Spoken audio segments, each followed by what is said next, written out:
right, welcome back to another episode of the LunkerChasers podcast. I'm Sandon, and today I have one of my very good friends, Mr. Gettys, Brannon. He is over here from the SCBFA. We are going to be talking a bunch of stuff regarding politics and boating and college fishing and anything else we can probably think of here in the next hour or so. All the things. So, folks, I'm going to turn the camera over to Mr. Gettys here. Gettys, tell the people who you are, kind of what you do, just tell them your basic story, what you got going on. Absolutely. So I'm Gettys Brannon. I'm from Gaffney, South Carolina, born and raised. Went to the University of South Carolina, fished on the fishing team there. Was fortunate, won a college fishing national championship in 2015 with my buddy Patrick Walters, who's now fishing on the Elite Series, and went out, worked for Bassmaster, and did a lot of media work with them. Started in the industry even before I finished college. And so I've had a few good years in the boating and fishing industry, and started our advocacy group, the South Carolina Boating and Fishing Alliance, in 2021. And, our goal is to be a voice for the entire industry in the state of South Carolina, which is a $6.5 billion industry. We have 28 boat makers, the three largest fish and tackle manufacturers in the world: Pure Fishing, Shimano, Rather Outdoors. I mean, tons of brands that are here in South Carolina that no one realized existed here. Out of the top 10 boat makers in the world, 6 of them are in South Carolina per volume. And so we've got a lot of big companies here that mean a lot to the boating and fishing industry on a global stage that are right here in our state. It's about 27,000 jobs, and again, it's a $6.5 billion industry. And so they needed a voice at our state house, needed a voice in D.C., and so it's what we did a few years ago, and it's been pretty cool. Oh, Gettys stepped up to the plate. It's been fun, man. It's a fun industry to work in. As you know, Sandon, you were one of the OG Instagram social media influencers, and it's been cool to watch your journey there, and you've really grown a cool page, and I know, like I said, you were in front of it when people told you it wasn't. I can think about right after you and I met, there were brands that'd be like, man, I can't believe he's posting our stuff. Now they would love for you to post their stuff. You were in front of social media influencing before it was big, and when it was still something that was developing technology. And the funny thing is, like, people called me crazy when I was doing all that. Like, they were like, there's no way this is going to be what it is. And you look at social media now, and it's just 10 times what I was trying to do. And, it's funny. I had one company, I'm not going to name drop, but I had one company I've actually offered me $75,000 for my page at one point. That was in 2018 at iCast.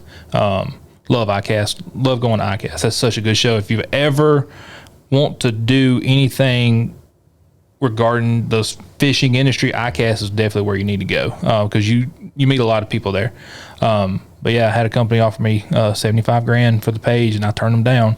And I look back now, I'm like, I kind of would like to have that $75,000 now. Oh, I bet. But man, there's no price tag on hard work. There's no price tag on putting together this podcast like you have. And I'm honored to be here for your second guest. Oh yeah, man. Our buddy MP O'Neil Paul was on here. And, that's right. Actually, the funny thing is, Neil actually introduced us. He said, "Hey, this is my buddy Gettys. This is what he does. He's won a college national championship." I'm like, bro, that's freaking cool. Yeah, it's fun, I'm just not a Gamecock fan. I'm sorry. I know you're not. And unfortunately, I should have worn my Clemson hat. That's what I should have done. I know. Well, I'm glad you didn't. I'd have to look at it too long. But no, man, that was it's been a few years now, and the industry's been good to me. It's a great industry to be in. ICAST is always fun, like you said. The American Sport Fishing Association puts on a great trade show there, and they're great industry partners of ours on the national stage. Spent a lot of birthdays at ICAST. Absolutely. Oh yeah, that's right. Your birthday is around right ICAST. In the middle of ICAST. I've spent probably more birthdays at ICAST over the last 10 years than I'd like to admit, but it's always fun spending those times with great industry folks. I tell you, man, it's just fun, like just going and then having you have literally everybody there, like especially like for the first day or two. It's 5 days of just stuff, but it's like 3 days of actual show, and having everybody under one roof, and like you can talk to anybody. Like I don't want to name drop or anything, but you can like. It's all right. You can name drop. Well, you can literally okay. I'll tell you this. This is a funny little story. This is my first ever iCast was in 2015. We come in, you get your badge and stuff. You go in, and we left. The guy that I was with, who will also be a guest at some point. I'm not going to name drop him. We talk about a lot about name dropping, ain't we? He'll be a guest here in about 3 weeks, I think, is when his schedule kind of opens up.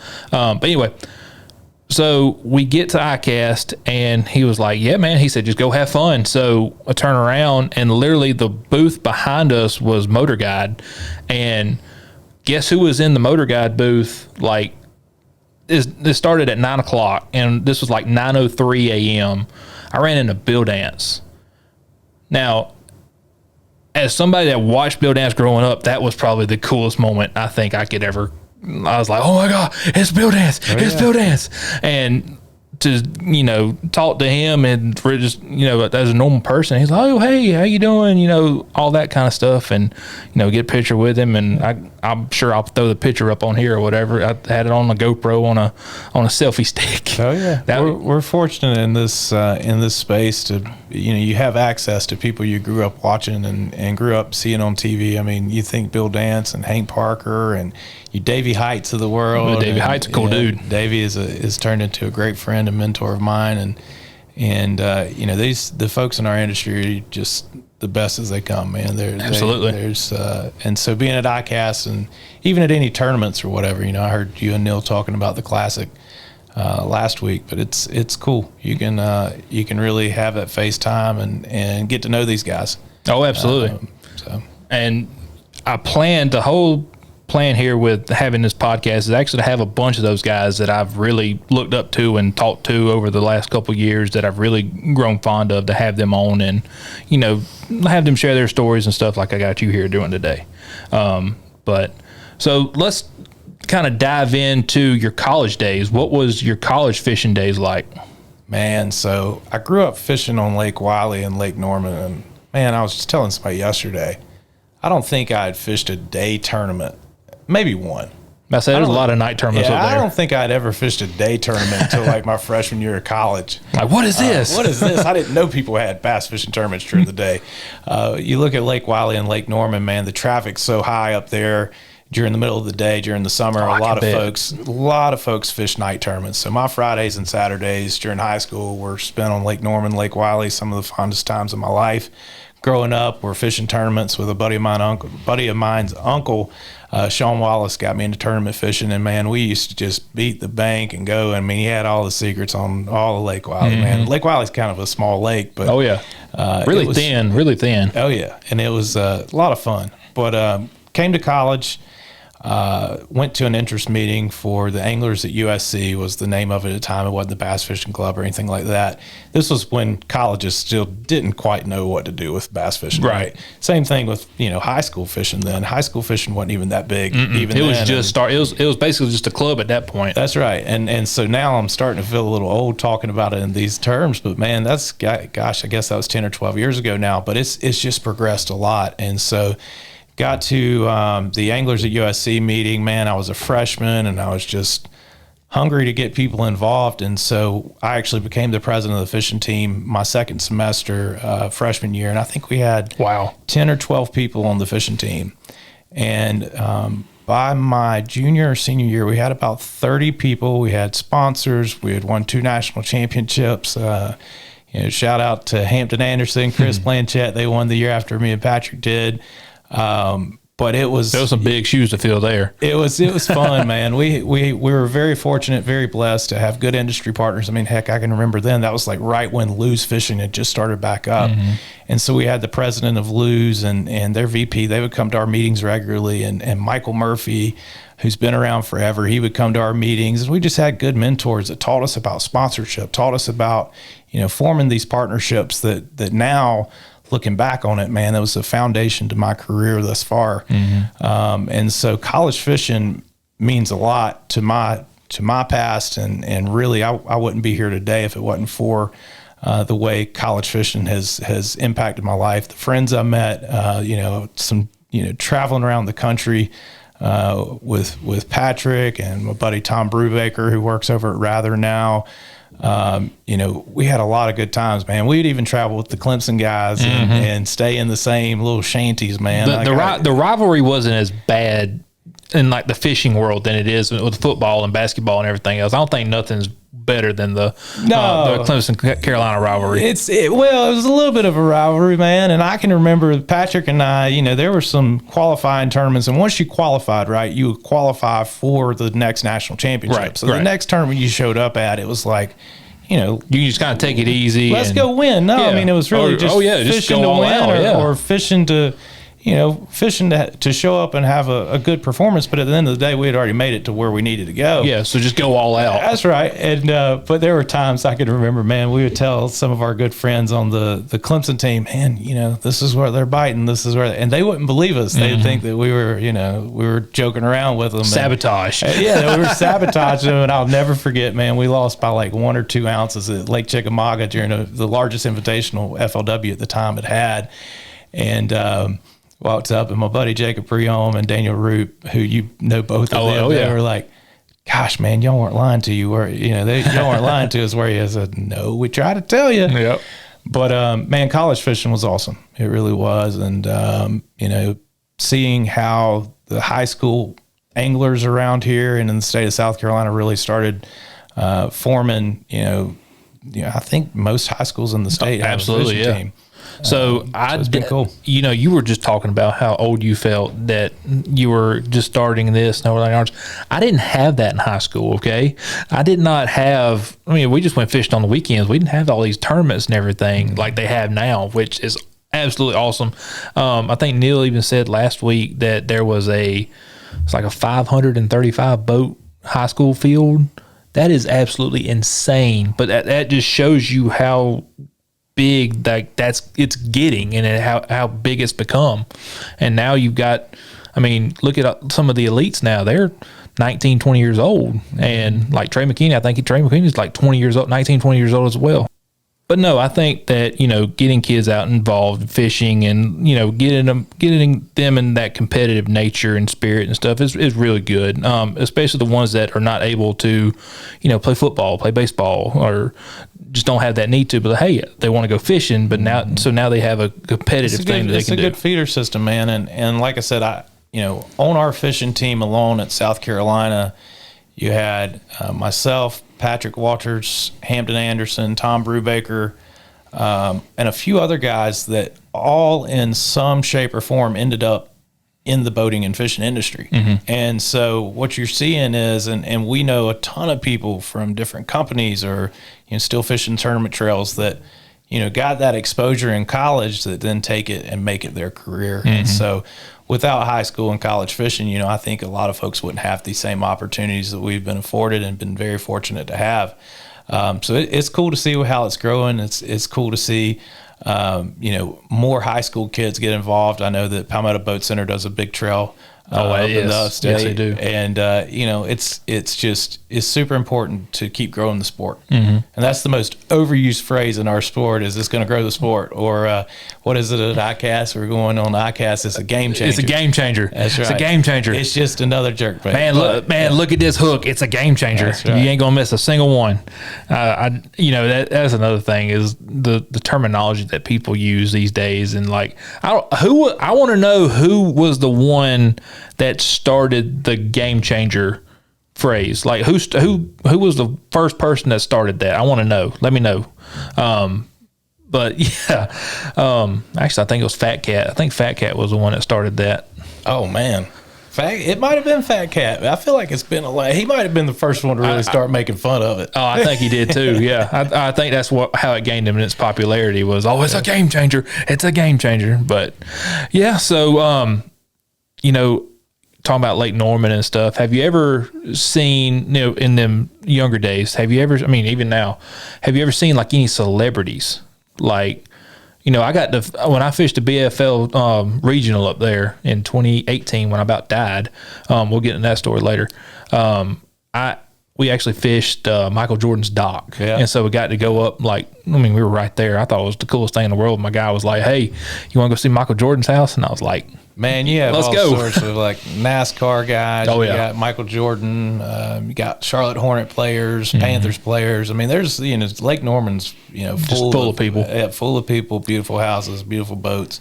So it's remember growing up and knowing where Dale Earnhardt or Jeff Gordon, that sort of That's stuff. cool. Yeah, we That's had, cool. we had a little house out on the lake when I was growing up. That's where my dad and my mom and sister and family would go. And so, just that was when I was real young. But just being able to, it was cool to go out there and see those sort of things. But, Oh, yeah. You have it on Lake Wiley too. But, it's a cool lake. It'd be kind of cool just to be sitting there, fishing a point or whatever, and then here come Dale Jr. in a pontoon boat or cowboy or just somebody like that. I think that'd be kind of cool. Like, hey guys. Yeah, no, I tell you, the one that's really into fishing, man. You already mentioned it, but Michael Jordan's got a huge. I don't think he might have a Bayless now. He used to have a Viking. But the Catch 23, he actually puts it in these big sailfish tournaments and billfish tournaments all across the world. Be down in Costa Rica or up at Big Rock, but man, it's cool. You're starting to see a lot more sports stars, a lot more former athletes getting involved in fishing, and I think it's really a testament to just the puzzle to putting things together, and not it's different every time. It's not a game of repetition. There's some things that are repetitive, and some things that are going to change every day depending on what the weather conditions are. And I think at the end of the day, that's what keeps people coming back, wanting to go fish and wanting to be on the water. I think just having that time to just like slow down, just enjoy things. I mean, if you've been an athlete in the NFL, NBA, whatever for 10, 15 years or even less, I mean, you've got, if you were, not saying nobody that's in there is not good enough, but I'm just saying like however much money that you accumulated, most people go broke, and other people, they invest in things. They invest in these yachts and these boats and these big houses on the lake and all this other kind of stuff. And I think it's good for them to, just cool everything down, just take it slow, take it easy, just take it day by day, and just kind of see what the next phase of life is for them. So, that's right. All right, so let's talk about the SCBFA. Let's talk about that for a little bit.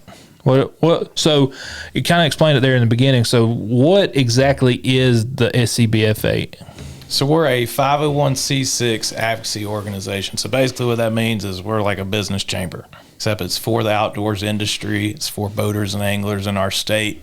And we watch out for you guys. And we make sure that you have a seat at the table, because if you're not at the table in politics, a lot of times you're on the menu. And so we're seeing that now. We've got 2 big bills in the State House. We've got 50% property tax cut, which is very good. Oh yeah, we need that. Which is very good. Yeah, we're the Definitely highest. need that. We are the highest in the country. The second highest is still 50% behind us. Wow. And so a boat in, let's just say, Richland County is $2,800. A $50,000 boat is $2,800. That same boat in Charlotte, North Carolina, is only like $470 something. That is insane. Yes. So you're talking a state line having that big of a difference. And so, how we've gotten here to where boats are the highest taxed item in our state. Well, the highest taxed boats in the country, I'm not real sure. And I think I only can attribute that to there not being anyone from the industry or from a boating and fishing standpoint there to talk about it. But yeah, no, I mean, we've got Senate bill that's out there, 317. We've had a hearing on it once, and we're hoping to have one again in the next few weeks. And then we have a House bill, H3858, and that's by a representative down in Charleston, Representative Gary Brewer, and others. Got 40 bipartisan sponsors on it. That's awesome. Oh yeah, that's good. Everything we do in boating and fishing a lot of times is bipartisan, man. There's no Democrats or Republicans when it comes to just protecting the outdoors and making sure it's great for the generations to come. But even the taxes are so high in South Carolina, we have both sides saying we got to do something about it. So it's ridiculous. And, when you start thinking about how high the taxes are here, it is an impediment. It's a barrier to access. And so the higher the taxes are, the less access that people will have to our waterways, because when you're in high school or when you're in college, you can't. I mean, it's going to dictate how nice of a boat you get. Oh, absolutely. Yeah. Or what your equipment's going to be, because at the end of the day, you don't want to have to, have a payment on your boat, which many of us have, and, most people have, I would say, Yeah. especially on a bass boat. 95% of people. Yeah, especially on a bass boat, that at the end of the year, your property tax is 3, 4, 5 times what your payment is, and you have to pay it right then. And if you think about it this way, Sandon, in a few years, you're renting that boat back from the government, man. Exactly. And that's not right. And so we're fighting for that right now. There's some other things going on at our state house that's important to be aware of. Saltwater issues are always so prevalent, man. Yep. But I'm a Sweetwater guy. I'm from Gaffney. Like I said, fished on Wiley and Norman growing up, fished a lot on Lake Murray. Still went to Monticello this past weekend. I saw that. Still like to bass fish a lot, but man, the federal government gets really involved in saltwater issues. And right now we've got bottom fishing closures we're looking down the barrel of off the East Coast. And it's all off of faulty science. I'm on the snapper grouper advisory panel for NOAA, and they'll bring science in front of you that it's just like, man, this is not right. You're talking, they've self-admitted that their data is 30 to 40% off, and they're going to make decisions that are going to cost our industry millions of dollars and our anglers hundreds of days to fish, man. You're talking only 2 days of snapper fishing. Now we got 1 day of snapper fishing. On the Gulf Coast, a few years ago, they only had 3 days. Well, they went to state management, and now they have 103 days. Wow. And so there is a way out of it. But we've got to get there and pushing South Carolina DNR, great partners there, to putting in a state management program for their fisheries and for our fisheries, man, and taking the public trust back into state control is going to be really important. But when you start getting into the saltwater issues, and I know that we're looking on a screen right here with a big bass, so we're going to keep That's it right. on freshwater. But I'll tell you, man, if you like to fish, paying attention to the saltwater issues and being involved, and looking out and seeing what the American Sport Fishing Association is doing, or the Center for Sport Fishing Policy. They do great work for our anglers and do great work for our boat companies and our marinas and tackle shops and everything across the country. I don't know if you paid much attention. Last year, there was a 10 knot, 11.5 mile an hour speed limit that NOAA was trying to impose on boats out to 100 miles offshore. Good grief. I mean, once you get about 300, 400 yards offshore, just floor it, right?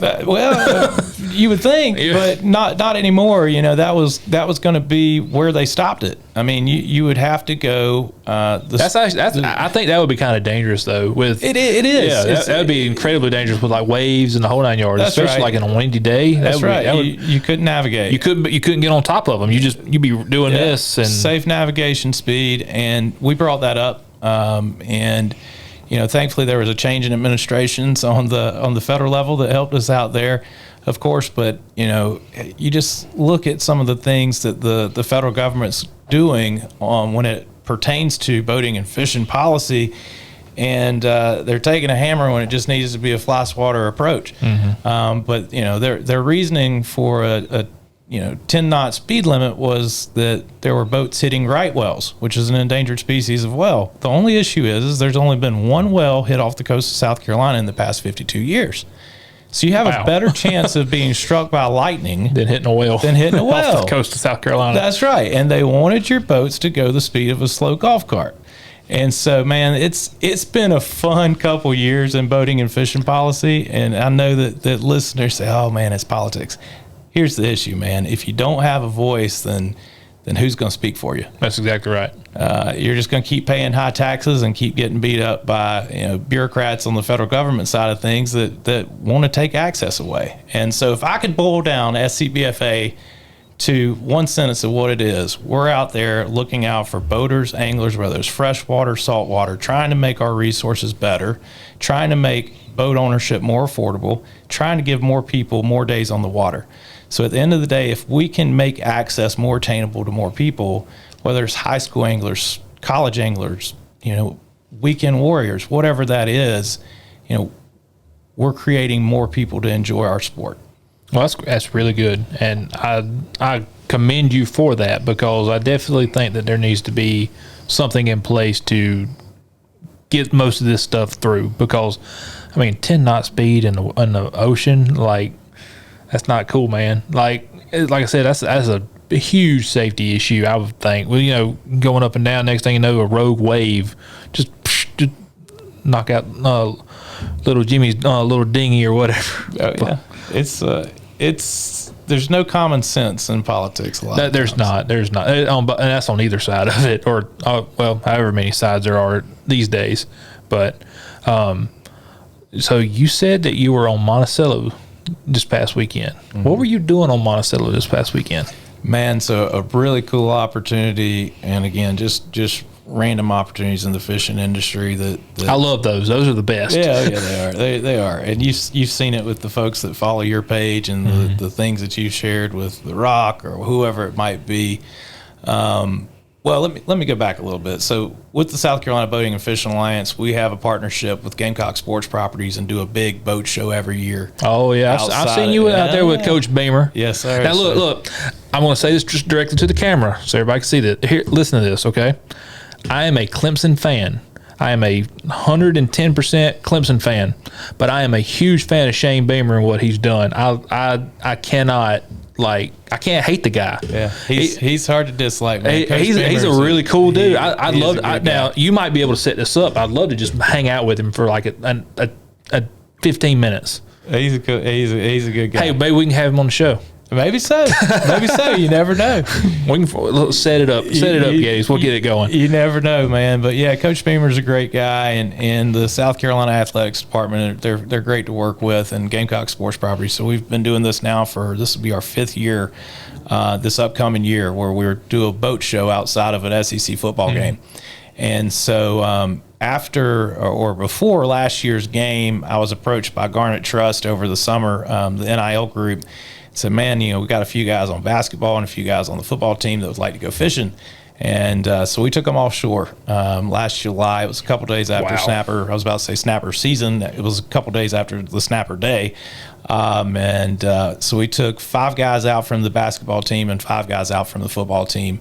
And did a cool video. It's on YouTube. You can go watch it. That's basketball versus football. Our camera guys were all sick. But we caught. Because they were going the 10-knot speed limit. Oh no, they didn't. They hadn't put that into place yet. So we were on a nice Freeman and a nice Phenom yacht out of both out of Charleston area, man. And those things were flying and had everybody feeling real comfortable. I think when you start looking through your viewfinder and those waves get a little bigger. Yeah, absolutely. And those guys, I don't know if they had shot offshore before, so it was quite the interesting experience. But a few of those players that was with us, had Hunter Rogers, Kai Kroger, Boogie Huntley, Lenore Sellers, and hold on, I want to stop you right there for a second. Also, Clemson fans, I know you're watching this.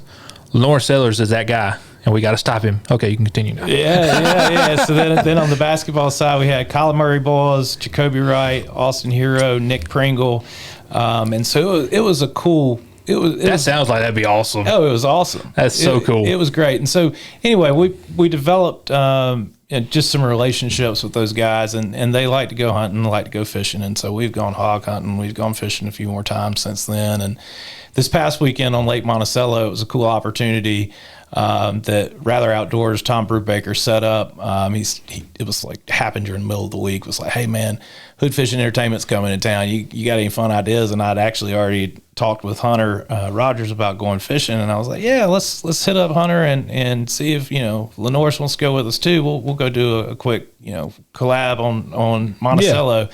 And so it really came together at the very last minute. Which is a really good lake, by the way, if you've never been. Oh, Lake Monticello is fun, man. You can catch smallmouth, you can catch big largemouth. I've caught some big fish out there, and we caught a couple decent ones over. It looked like it. Yeah, it looked like y'all caught some good ones. They could have been a little bigger, but man, it goes back to getting people in the outdoors and helping them just sort of relax. I mean, I love more than anything, taking some of those guys out and just, showing them the outdoors, showing them what we love and letting them relax and not always being about the camera and stuff. But this past weekend, we did a little camera work, and it's going to be fun to watch what Rasheen comes up with Hood Fishing Entertainment, man. He's such a cool dude. I met him awesome last year at the Classic in Tulsa, and he was part of. I think he won. Yeah, he won the Celebrity Pro-Am. The Celebrity Pro-Am. Won a new boat. Won a brand new. I think it was like a Tracker 17X or something like that. It was very nice, very cool. And he was walking around the expo. I was like, hey man, it's like, you know,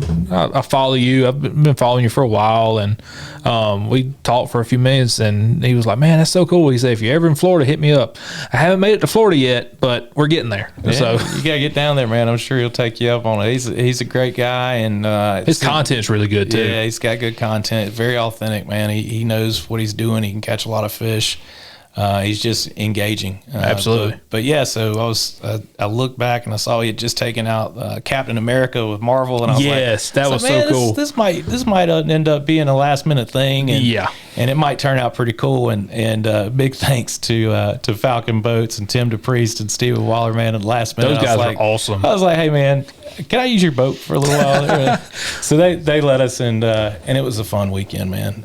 Caught some fish and just had a good time on the water. Yeah, those guys are awesome. I love Falcon. The folks at Falcon are probably the best people that I've ever met.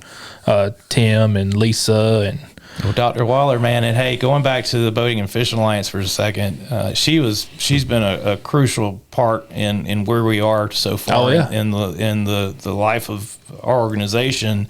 Because she headed up our workforce development committee. And so when we started, there were a few ideas going around, like what all do we need to do for the industry? What does the industry need? And one of the big things that our industry doesn't have that your BMWs and Boeings of the world do is a workforce pipeline. And so Dr. Waller has her PhD in higher education curriculum building and happens to know a lot about boat building. And so the two of us teamed up, and we did a lot of surveying. We did a lot of questionnaires, a lot of calls, and she put together a super curriculum for boat building. And so now in April, we're doing a groundbreaking for a $15 million boat building school at Horry Georgetown Tech.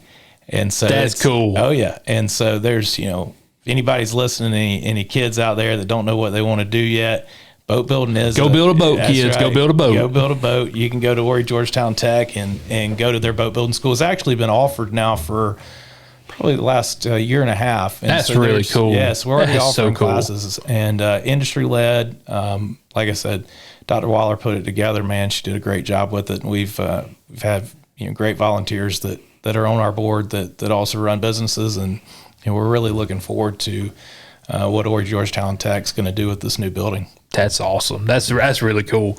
I know she does everything like just perfect. So I know that's awesome. I can't even get the words out right. That's just awesome. Yeah, it's gonna be a really cool school. That's cool. So kind of back it up a little bit with this past weekend. I noticed the photo in front of Willie B. And I kept noticing some photos all across social media and of people going into Chick-fil-A's and all of the other restaurants of the world and going to like landmarks and stuff with fish. I think there's been a trend set right now. Yeah, that. I wish I could take credit for that, man. That was those guys' idea. I wasn't there for that, but I saw them catch some of those fish they took out. That's awesome. Hey, you keep the fish. You keep them. They're alive. They're alive. They're in their spa in the live wells. I mean, they're doing just fine. Fish care is top priority when it comes to bass fishermen, and I know most people don't want to do anything as far as they're just catching and eating, which is perfectly fine. But just seeing some of the comments that I saw through there just this past weekend was a little over the top. But it's I feel like it's just a trend, or it's just like a little fad for right now. And then 2 weeks from now, something totally different will be happening. We'll be taking pictures like underwater holding fish. Like, I don't know, like that could be a thing. What's that old the original Live Scope show before Live Scope was the thing? Was it was Hook and Look? You remember that? Yeah. They do. I remember one episode they had with Kevin Van Dam. They put the cameraman in the water. He's trying to catch smallmouth. Yeah. And the camera's like, "Oh, you got one chasing your bait," and he's like, I don't. I think they sat out there for like an hour and a half just getting footage of like all these fish chasing his bait, and he never caught anything. Which is from what I've understood. Now I haven't had any experience with the live scope yet, but from we're not going to get live scope. But from what I've heard, though, you can look at fish all day, but you just still can't get them to bite. Yeah. That's the whole thing. I messed with it a little bit this weekend, man. It's still I gotta admit it's a little harder than it looks. They're not as clear. The most video game fishing that I've ever done is drop shotting. That's about it. That's my knowledge is drop shotting, and even that. But you're just gonna look at that screen. I love drop shotting. It's fun. Matter of fact, the guest I said earlier is going to be here in about 3 weeks. He was the one that showed me how to drop shot. All right. So what has been some of your coolest opportunities? Because I saw a picture a while back, you and McMaster with the Trump man. Tell me about that. What was that experience like? I know he probably didn't stay long, but what was that experience like? Man, I spent about an hour and a half with him. Oh, wow. Yeah, okay. It was a lot longer than I thought it was. Yeah. So President Trump came to Sportsman Boats down in the Low Country last end of 1st of October into September. It was during the campaign trail. South Carolina's first in the South primary, and so we were inviting candidates to come through. Had Vivek Ramaswamy of Doge fame. At Tidewater. The Doge man. That's right, at Tidewater before that. And then we had President Trump. And, man, it was an awesome opportunity to get to just talk about boating and fishing issues with President Trump, with the governor. Senator Graham and others were there as well. But, man, it was just a surreal moment. Again, this industry has afforded me a lot of very humbling opportunities, and I have to admit that's probably the coolest one thus far. I mean, right up there with holding up a trophy and winning a boat and getting it handed to you, and you're right by Forrest Wood. Meeting with Donald Trump and telling him about our issues. I mean, the right whale issue we talked about a little while ago. President Trump made that a campaign issue. And he would start out in different places. He'd say, "Man, the big beautiful boat manufacturers in South Carolina," and so he would always start.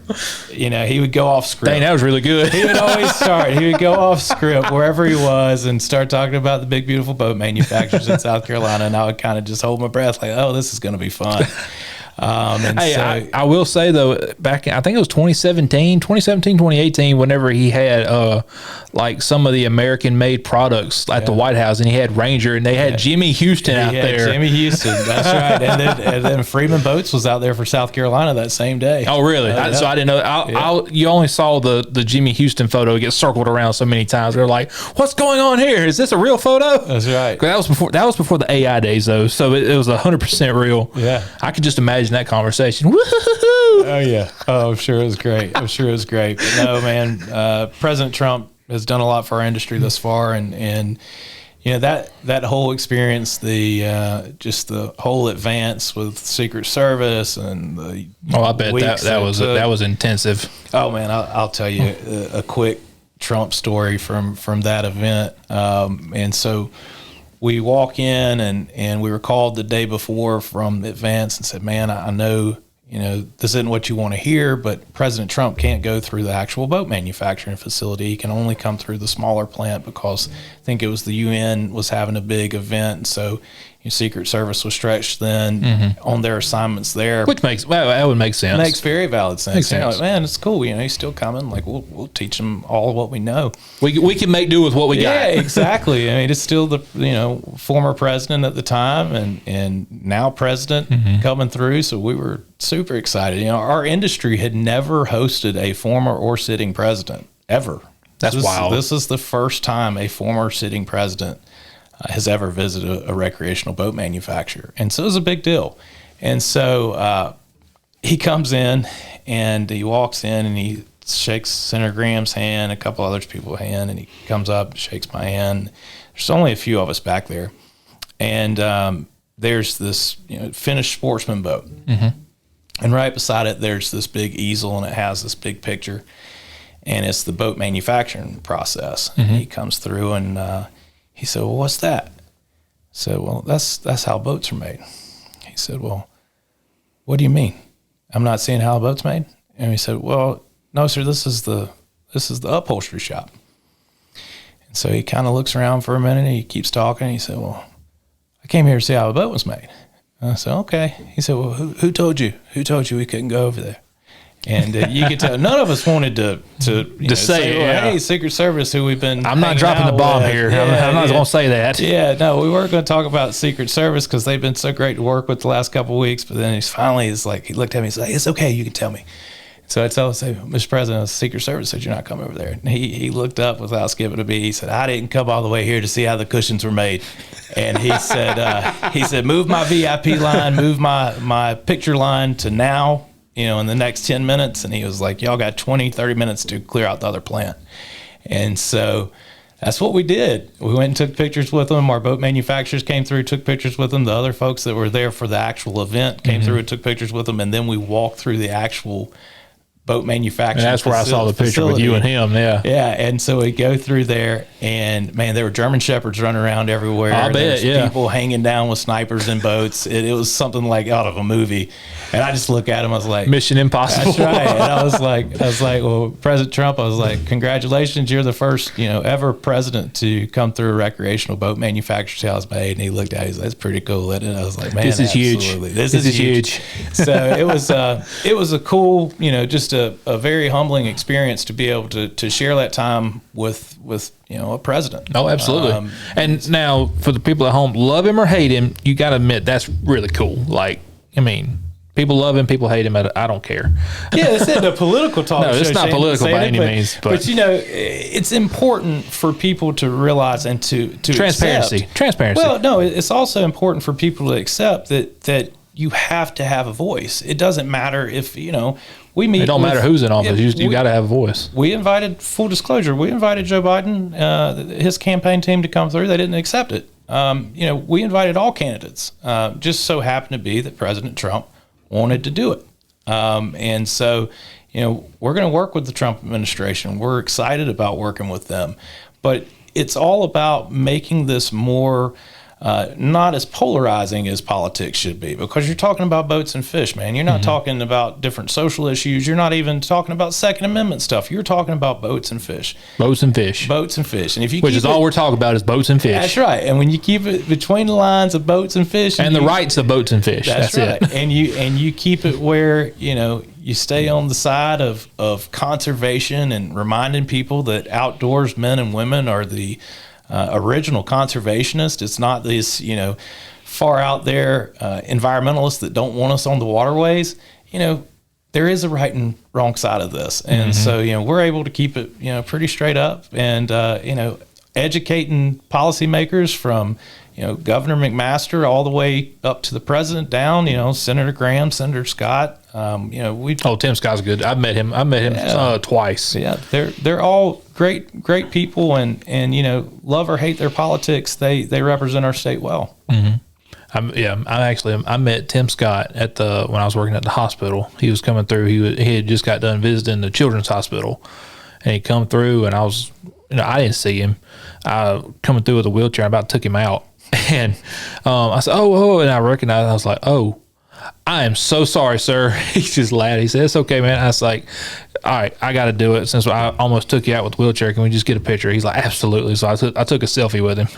Yeah, Senator Scott's a God-fearing man, a good guy. He was a good dude. I wanted to talk about some funny stories that me and you have had.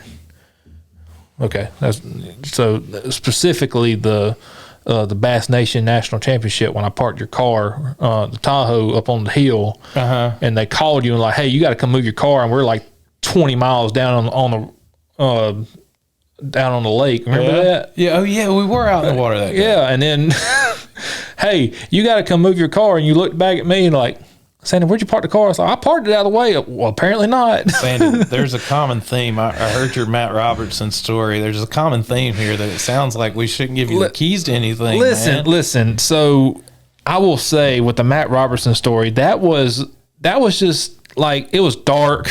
I know that's not an excuse, but it was dark.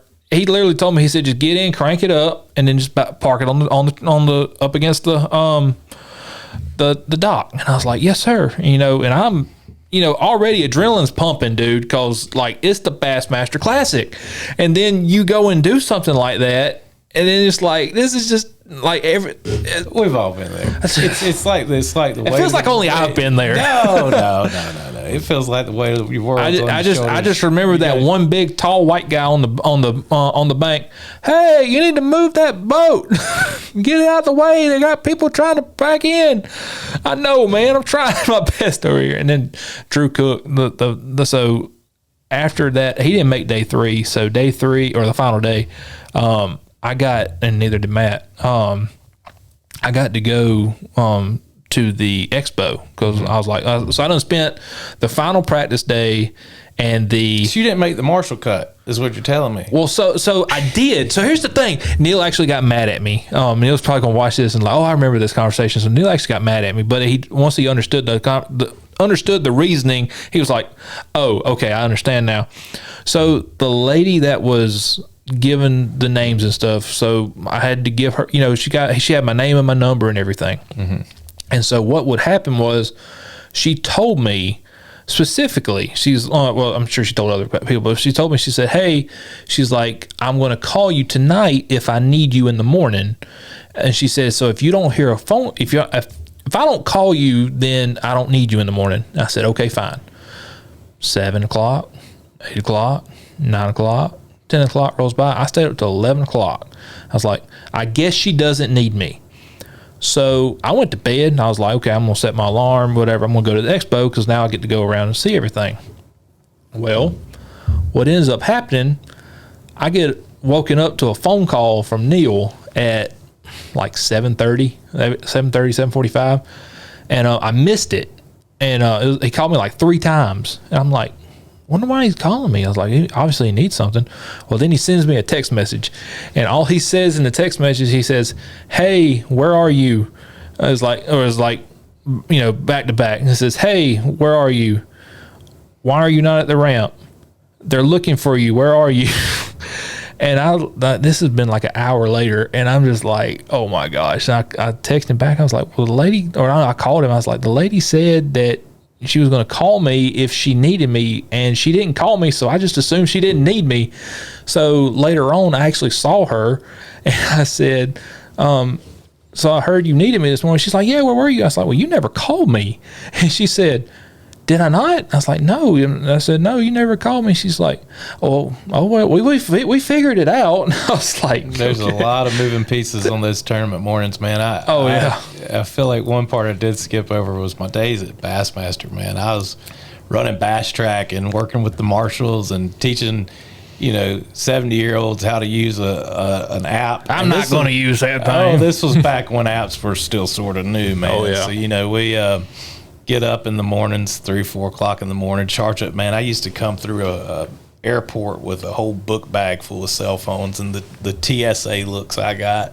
Oh, I bet. And security. I used to get pulled by security. They'd be like, man, so why do you have 100 cell phones? So here's the thing. I help with a big fishing tournament, and they're like, sure, buddy, up against the wall. Anytime I've tried to explain to anyone that's in authority that I'm working for a big fishing tournament or I'm fishing a big fishing tournament, it never really works out very well. Because nobody's going to believe you. No, back to my college days, man, they would be like, so you're missing class to go watch a bobber go under? I'm like, no. You don't understand. This is an actual fishing tournament. This is the national championship that we're going to go fish for. That's right. Sure, buddy, whatever. That's right. And look, man, it happened where, these professors wouldn't get it. And they'd knock us, there was had to fight for that too, didn't you? Yeah, no, that's something that happened. My junior year of school, I was in one of my, it wasn't a senior level class, but it was one of my big project classes. You get out just doing assignments, and it was one big assignment at the end of the semester that was graded. It was like 90% of your grade, and so I told the girls that were in my group at the beginning of that semester, I was like, look, April, I think it was like 14th, through the 17th or 18th, like, I'm out. Like, we've got a fishing tournament, like, national championship. And so we wait, get to April. All of a sudden, everybody wants to work on the project because the time's getting close. I'd already done my piece of it, but I was going to miss class that week. Mm-hmm. And I'd already told the professor, I'm going to miss class. I'm sorry. Yep. My mom's a former school teacher, so she's all about me going to class. I was all about going to class. Going to class is important. Go to class, kids. Go to class, kids. But at that time, the national championship was more important. It was a once in a lifetime thing. That's definitely a once in a lifetime thing. And so you don't hardly get a shot at that. There's many college kids that have not got a shot at that. So not only that, we were on our home lake. Well, that too. So, you have to then. Yeah, that's, you have to. And it's a good thing you wasn't going like halfway across the country to some like Texas or somewhere. That's right. Like you're just right there. Yeah, I might have wasted what I'm about to say. So. Patrick and I, we go and practice. We're staying out at Drew Island, and I just remember, man, that professor was not having it. And so end of the week comes around. Patrick and I win the national championship. President Pastides at this time is up there with us in Forest Wood with a big old, Happy Gilmore style check. Here's your new Ranger bass. And here comes the teacher with the test that you missed. I'll never forget. And Patrick can back me up on this. Forest Wood just looked at us and he said, "I'm happy to have you in America." And we were both just like, okay. That's definitely a Forest Wood say. Yeah, man. Miss Nine and Forest were great people. And, absolutely. And, they did just a tremendous amount. I got a picture with both of them in the 2014 FOW Cup. Oh, they were here. Yeah. I loved it, man. I was like, I was like, "Hey, can I get a picture with you, Mr. Wood?" And he said, "Yeah, absolutely." And then Miss Nina was sitting right there. And I was like, "Miss Nina, come on, you too." And I got a picture with both of them. Yeah. And so that next week, man, I failed that class. You failed the class? Yes. After all that. From absences. Oh, my gosh. Yeah. And so what about going to class there, Gettys? You didn't go to class. Well, no. I missed too many absences that week, and it was like they failed me. And so oh, my gosh. It was all right. I mean, I passed school. I was on a full ride. I did. Towards the end of that, I mean, it made it hard for me to keep my scholarships in order. And so anyway, I actually took that on to the president of the university at the time and was like, "Man, you're up here, kind of giving us the check and everything else." And I talked to the academic folks about it, and it didn't really change my outcome too much. Mm-hmm.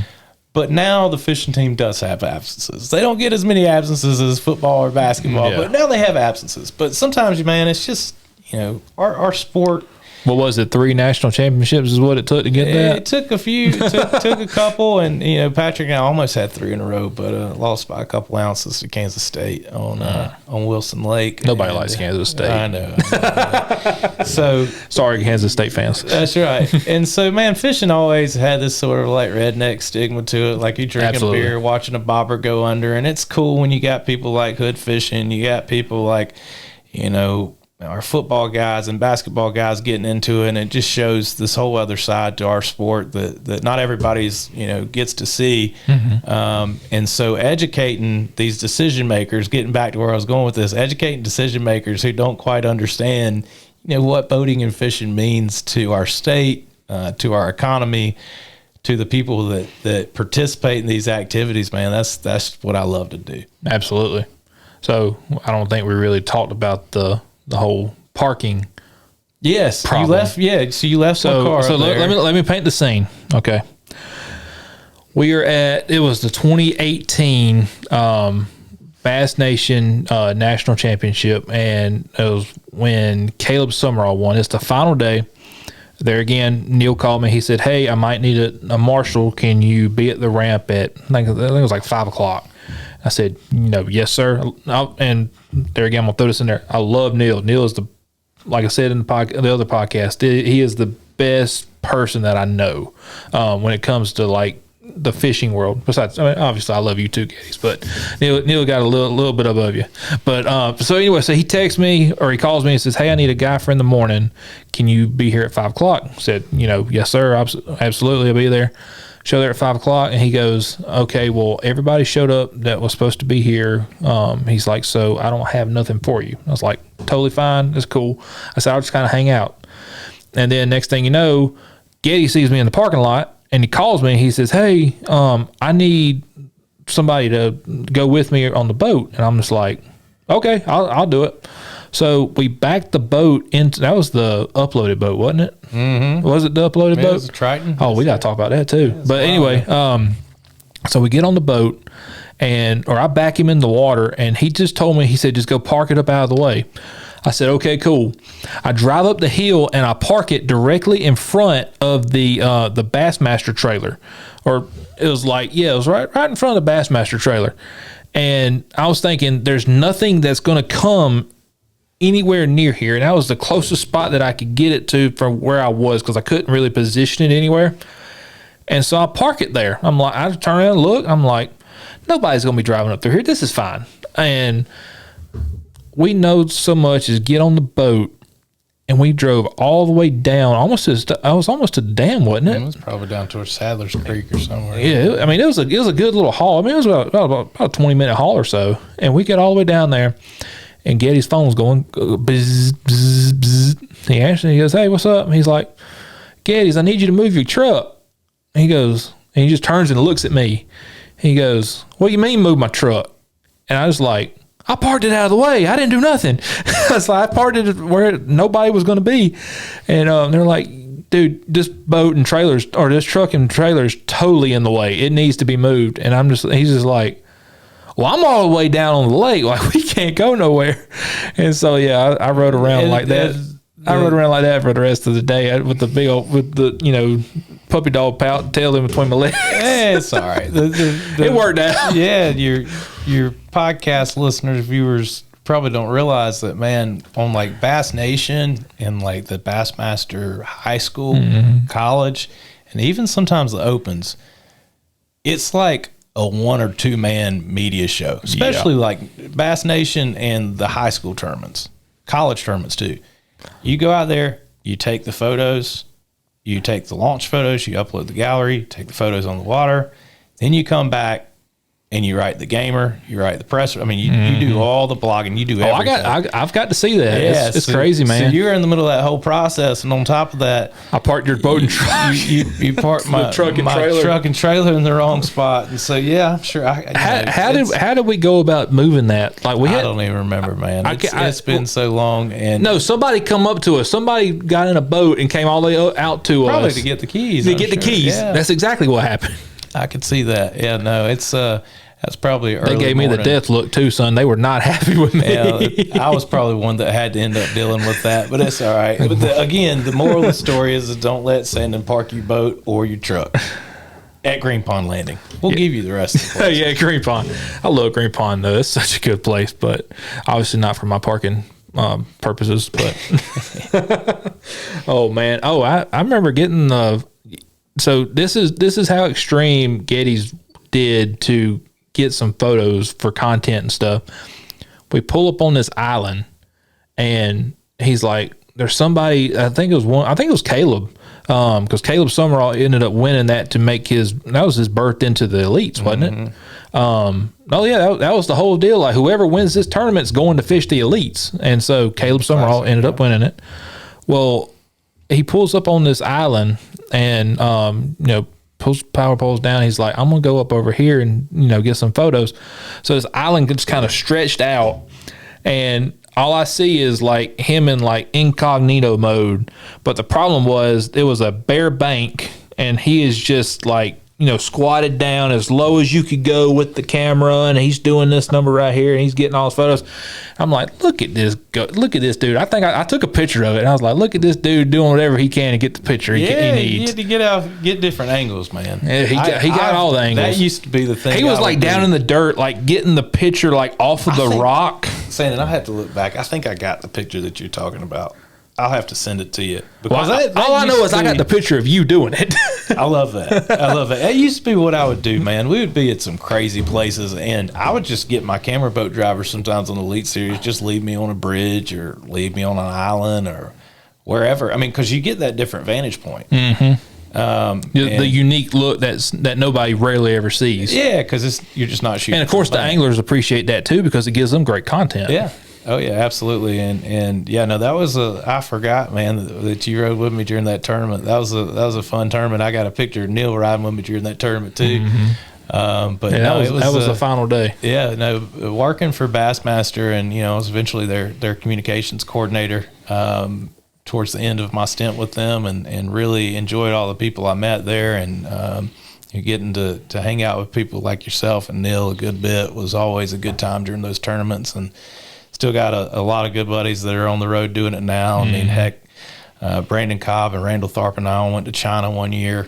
I remember that. Yep. I remember that. So that was fun. So just Bassmaster and getting out and doing the things in the fishing world. It's Absolutely. been a cool thing. I'll tell you, one of the coolest things that I remember growing up, now I really do sound old, was Brannon Cobb. We would fish what we had was these Sunday afternoon tournaments.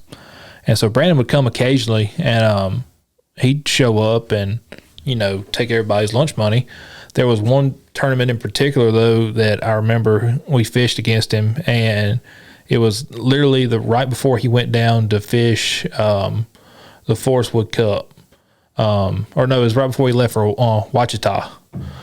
He fished a Sunday afternoon, and he was going to leave the next morning and go to Ouachita. Well, he comes in. I think he caught 5 for like 9 pounds or something like that. And I showed up with 3 fish that was like 12 pounds. And he was like, "Where'd you catch them at?" And, I did the old fisherman in the mouth. So that's kind of my early memories with Brannon. Brannon's such a cool dude. I remember, that reminds me of another thing with you and him. Remember going down 95, like in 2017, 2018 or whatever, going down 95, you and him riding in his truck, and I took a picture of y'all. We're like right there outside Jacksonville. Do you remember that? No. I've got that photo somewhere. Yeah. Now I think we might have been going to ICAST. A long time. Yeah. I have, now, to my credit, I haven't been since 21. But just because, I hadn't really been doing anything with this page or anything since then. So I'm going to turn the tables a little bit, Sandon. I've talked enough about me. Tell me. What is next with LunkerChasers? You got your podcast. I don't even know. We're just winging it at this point. You got your pages up and going. What's going on? So I'll be honest with you. I never when you do this for so long and you don't get any kind of you can get all the notoriety you need. You can get off of it, but when you get to a certain point that it just becomes too much, like it just becomes too much of a burden, you just don't want to do it no more. And I had finally reached that point. I just didn't want to do it no more. But to answer your question, my ultimate goal, I'm going to lay it all out here for y'all. So to do this podcast, I want to try to have 100 episodes by Christmas. So I'm trying to have 5 before next week. So I'm well on my way for that. I want to try to do 100 episodes before Christmas. My ultimate goal is to do, just the standard, I'd like to do some baits here or there, but, you think about it for a little while, like, oh, well, everybody and their brother's doing baits. And of course, you got these big companies and everything. So I think all I want to do is just go fish. Like, I just want to be able to fish, and that's it. Like, talk to people. I'm a very good people person, and that's one of the things that I've kind of realized the last several years with working at the hospital. I've been in the hospital 11 years now, and wow. Yeah, so I've actually moved to a different hospital doing a different job, but I kind of just want to fish, and I just don't want to. At one point, my goal was I wanted to take people fishing, like kind of be a guide, but not be a guide. I wanted to, find somebody like on the Instagram or something and, show up with a boat, hey, let's go fishing. And then you just take them fishing, film it, do whatever you need to, get some content off of it, and then, pack up and then hit the road and go do the same thing the very next day with somebody else. And that's kind of what I want to do. Now, obviously not do it like every day, take a break here or there, but that's just what I wanted to do. Mm-hmm. And I kind of, like I said, when you get burnt out, you just kind of don't want to do anything anymore. Mm-hmm. And that was kind of the point where I got to. I was like, I just can't. I kind of lost that spark, if that makes any sense. Like, I didn't want to, I'd think of something and then I would self-sabotage myself into not doing it. And I think I put it off for so long, it kind of just resulted in this now. And I will say, I've kind of hit the ground running at this point. But I was going to say, man, when you come back, you can't tell. I'm sure it looks great on camera, but this podcast studio is serious. I put a lot of work in here, and this is something serious, man. I might have shot myself with a nail gun one time, but that was it. Putting all the paneling up. But so I'll eventually do a rundown of the studio. But basically, I built this desk to look like a dock. I did it all with an idea in my head on what it wanted to look like. It ain't perfect, but it works. Everything on the wall was taken off of pallets, so it's a true pallet wall. I mean, you see all the pieces and stuff off of it. Then right behind Gettys, you got a whole acoustic paneling wall.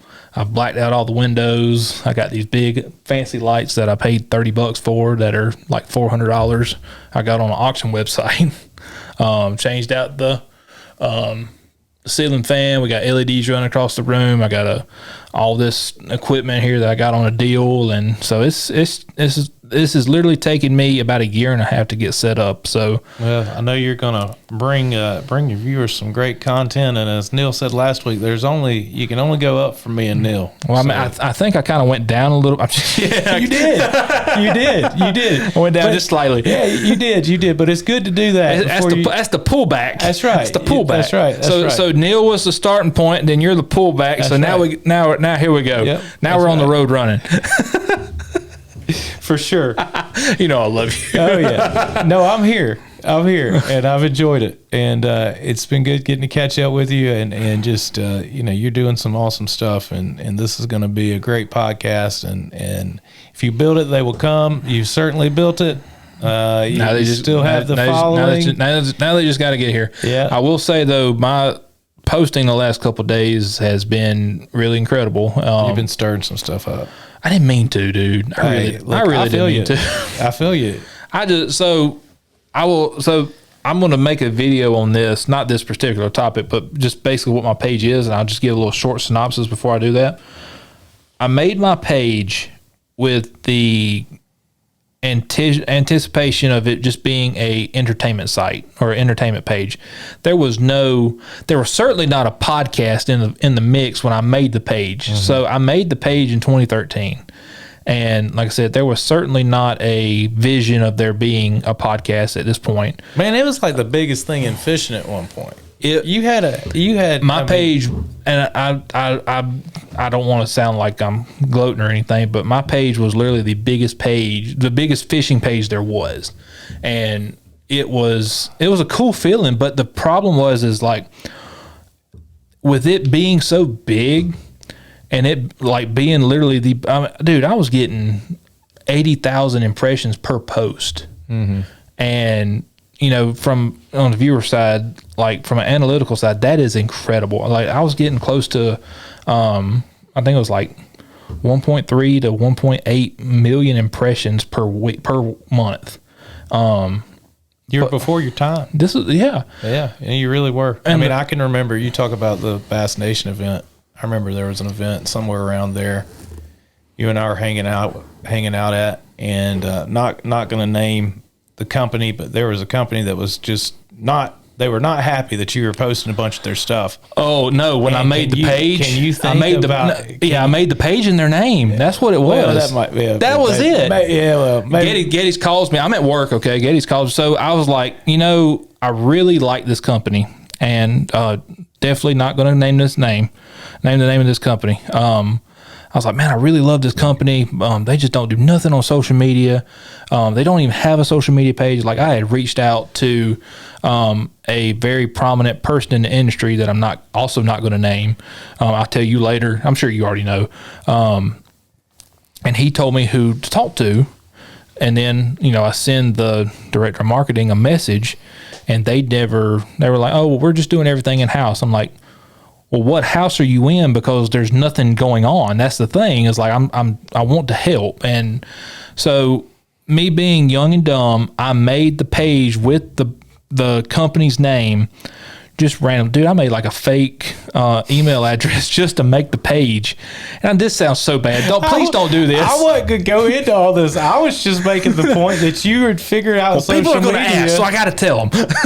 But you went this far, not me. But it's fine. We're not naming names, so it's fine. We're just telling the story. So I make the page name, and like I just start making posts, and dude, that page got up to like 3,000 followers within a week. And I was like, okay, well, maybe this will show them like, hey, I know what I'm doing, obviously, and this is helping. Gettys calls me and he goes, because I done told him what I was doing. And Gettys calls me. He goes, hey,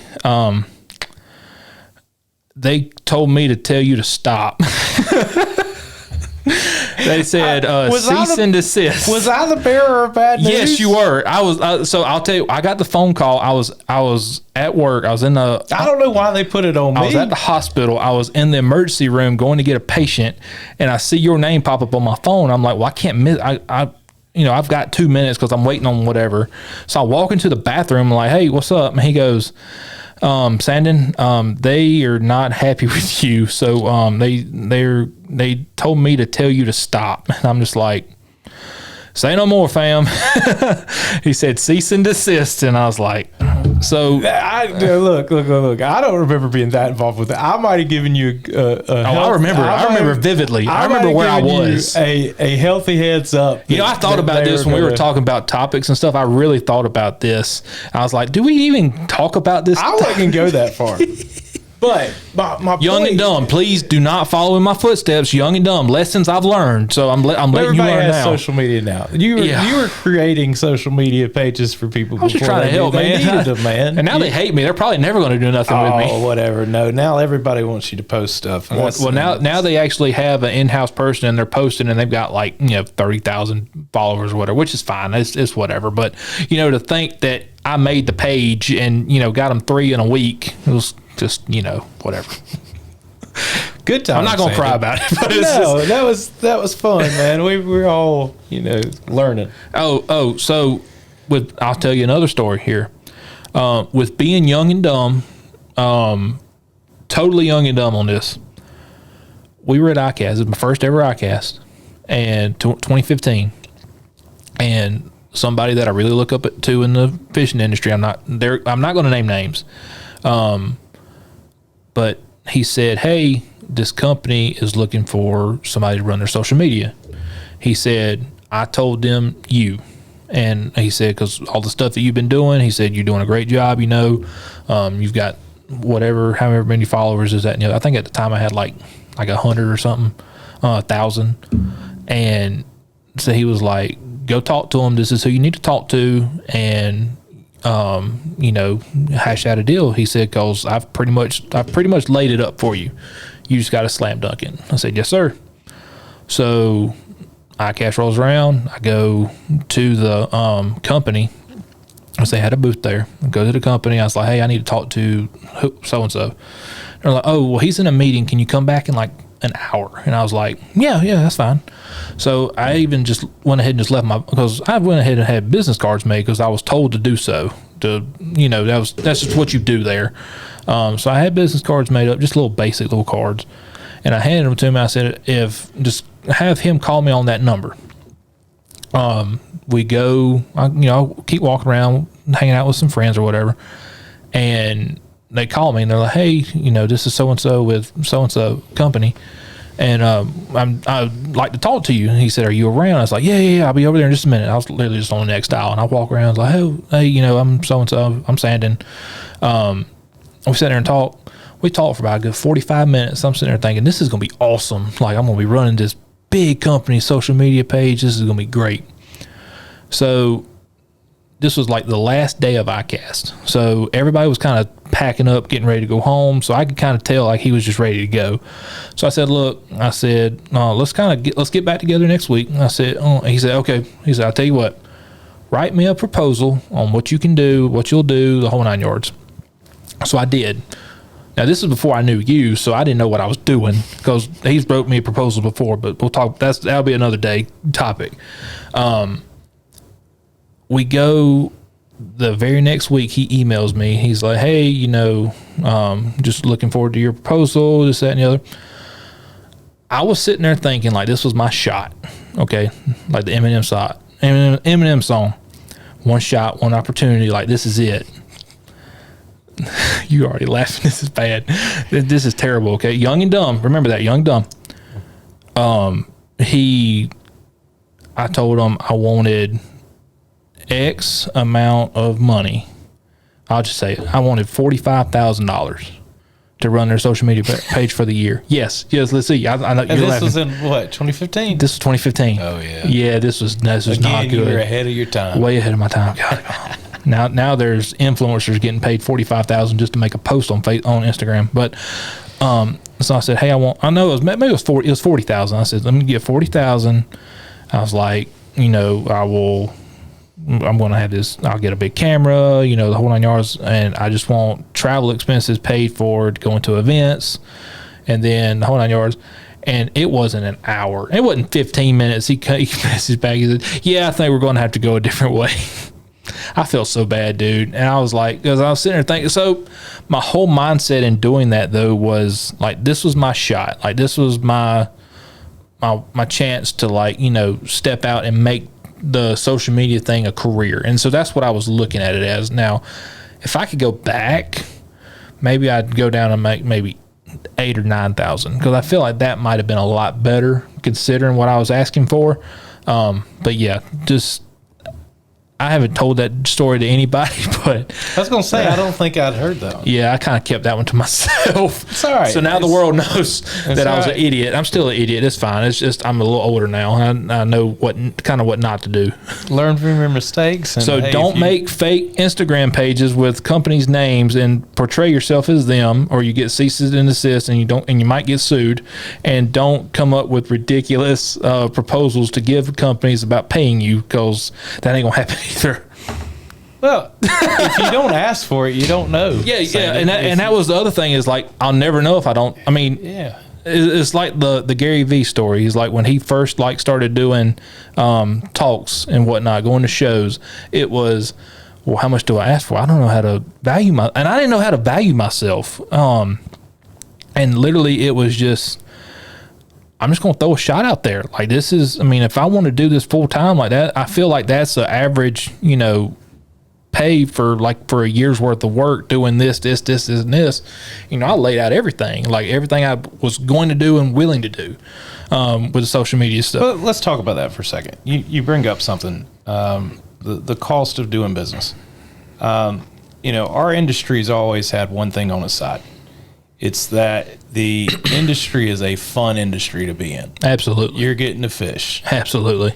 There are certainly companies out there, whether it's tournament companies or it's, bait and tackle companies, boat companies, whatever it is, especially on the freshwater side of things, that historically have, I don't want to say taken advantage of that, but they know their position in the marketplace as far as saying, well, if you're working for tier A company, they know that they don't need to pay you as much as, what the developing company would in order to get the same quality you get. And now we've entered into fishing politics, or fishing politics, basically, because that's literally it.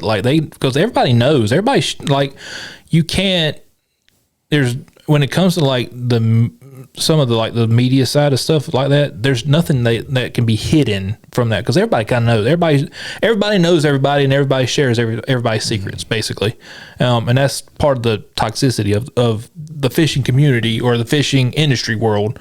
There's another topic for another day. Yeah, I mean, but it's just, it's the quality of work that you have put into, and I've now worked in public affairs and public relations for going on 10 years, if not 10 years. A lot of it's been in the outdoors world. A lot of it's been in other corporate spaces. But you see how much other industries will pay for that kind of thing, compared to our great outdoors industry that, it's just, the outdoors industry is not on the same level. It's usually a couple of years back. And we've seen it with your social media stuff. But there again, making a few posts a month, back then has a lot of money. So I will say this, and I thought this was really cool, but when I was kind of just got back to actively posting on my page, I got a notification from Instagram, and it said, sign up for, it's basically like a creator fund kind of deal. It was like you get paid to post, basically. That's how they viewed it, as your impressions and stuff. Well, right now, in the last 3 days that it restarted, I've made $15 just making posts on Facebook or making posts on Instagram, which if I'd have had that 6-7 years ago, there's no telling where the world might be. Influencer marketing and the way that social media is paying out now is a lot. I mean, again, you were ahead of your time in building your brand and your following, and you got burnt out, and it burns you out. But there's nothing wrong with that. You live and learn from everything that you go through, and you're gonna fail. You're gonna start up stuff that doesn't work, and you're gonna put a lot of time and effort behind something. Then sometimes it's just not God's plan for it to work out at that time. But you learn more from failing than you do from succeeding. And I have learned though that it is literally a timing thing. Like it's crazy because this time last year I was wanting to get this thing going, but now I think about it, now that I've actually got this pod going and the whole 9 yards, and I'm like, dang, like I was not ready then. Well, I'm more ready now than I was then, because every day I'd come in here and I'd do something different. Like I'd look at the wall, like, okay, I need to do this. And I start, putting up boards or whatever. And then you start doing other things. It's like I was not really concentrated fully on doing it. I was just concentrated on the process of doing it.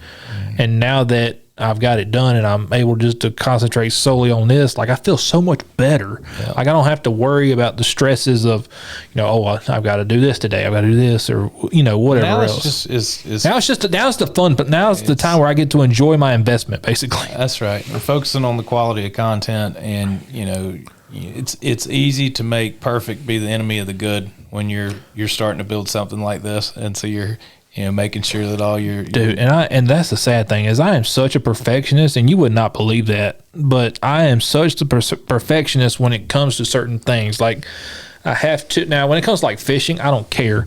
Like I'll just throw just a random jig on it. It don't have to be like pretty or nothing like that. Like it just I throw a black jig. I just like a black jig.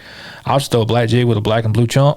I'm fine with that. It don't have to be perfect. The swimmers don't have to be perfectly lined up. I don't care. Just throw it out there. But like when it comes to stuff like this, like, and I'm going for a specific, look, like I am very meticulous about doing it. And like I said, with this desk was literally just a vision in my head, and I drew it out. I was like, at first it was supposed to be 5 foot by 5 foot. Can you imagine how big that desk was going to be? Yeah. I mean, this thing's already, you can skip a jig under it. Absolutely. It's good looking docks. I might sink it in a lake later on and build another one. That'd be a little better. That's right. Build you a little brush pile out of it. That's right. Oh man, that'd be awesome. Put it on a sandbar and just like sink it like it. Maybe. This could be the party platform of the sandbar. That's right. Well, oh man, those stories, golly, that brings me back so bad. Especially them the one about the company thing. That just, I wasn't gonna go there. I don't care. You took it all the way there. That's fine. Hey, people want to know. People want to know these things. That's why they're tuning in. That's right. That's why they're tuning in. They want to know how big of an idiot I was back in the day, and that's it. Well, if we're talking about idiocracy, you definitely don't need to get on too many of my stories. Then you could have Dave Mercer and Davey Height and Buddy James Overstreet and the rest of them. They'd have. I love Jo. They would have a whole. They could do a few episodes worth of stuff with me. Absolutely, I bet they could. I'm. You know what? I'm gonna talk to Jo next week if I see him. Yes, I'm sure I think he might show up. You think he'll come? You might see him. See him. I hear he might make an appearance at either the Classic or one of the tournaments coming up. They're having one on Hartwell. He might. That was actually that was the very first time I met him, and you were the reason why I met him too. You know that, right? Yeah. He Jo, he is such a good dude. I love that man. He went to. I'm trying to think. I show up the first morning, and I'm standing at the thing. I wasn't a marshal or anything. I was just going there to hang out. And I helped Mercer do some stuff with his live and stuff on Instagram. And he, Jay was like, "Oh, you that Lunker guy, ain't you?" And I said, "Yes, sir." And I said, "You must be the famous James Overstreet that I know." He said, Well, I don't know who told you about the famous part, but yeah, that's me. Probably came up and said, man, I can't do it like you. You must be the LunkerChasers, man. That's it. And he comes in. We were in the trailer, and he goes in. He goes, "You must be that Lunker guy." And I said, "Yes, sir." And he goes, "Nice to meet you." He said, "Well, I got to get to work." He said, "We'll talk later." I said, "Okay, yes, sir." And he comes back and he bought me breakfast. He bought me a little burrito they had there. Hey, he never brought me breakfast, man. And he bought me a burrito. Yeah, he must have wanted you to share some of his pictures or something. He never brought me any breakfast. He did show me some stuff with the camera, like the apertures and this, that, and the other with like low light shooting. Man, I tell stuff. you, I took visual communications courses at Carolina, and they get in the textbooks about how to do everything, and I ended up shooting outdoors photography for Bassmaster for quite a while. Mm-hmm. And James Overstreet showed me more things on a camera than any classroom could ever teach me. I bet. And I mean, I'm talking. Dude knows his stuff. Oh, he knows his stuff, and it was just he taught it to me in a simple way, man. And that's one of those things. Like, man, Overstreet and Steve Bowman and Dave Precht and those guys. Andy Crawford. Andy Crawford, little Stevie Wright, all those guys, man, they were just so much fun to travel with. Mm-hmm. Even when the split was happening, man, that was crazy. So 29, that was when I met him, was on the split 2019. That was the first year. That was it. Yeah. No, and I told him, I said, "Yeah, I'm friends with Gettys." He goes, "I'm sorry." Yeah, Overstreet, man. He's a good guy. Yeah, and, but certainly have missed seeing him around though. Yeah, but I'm glad to see he seems to be doing a little better. I talked to him last week. Really? He's in good spirits. He's had a rough couple of years, but he's doing well, and he's a treasure to our industry. Absolutely, he really is. And honestly, I believe he will be in the Hall of Fame at one point. Especially if Neil Paul has anything to do with it, he's going to be in the Hall of Fame. That's right. And I'll say this: that was kind of one thing we didn't touch up with on the last episode with Neil, was he being on the board of the Bass Fishing Hall of Fame. I can't get my words out right now. We're closing on the end of this thing, but Neil and the Bass Fishing Hall of Fame. Matter of fact, I will tell you, not to steal Neil's thunder.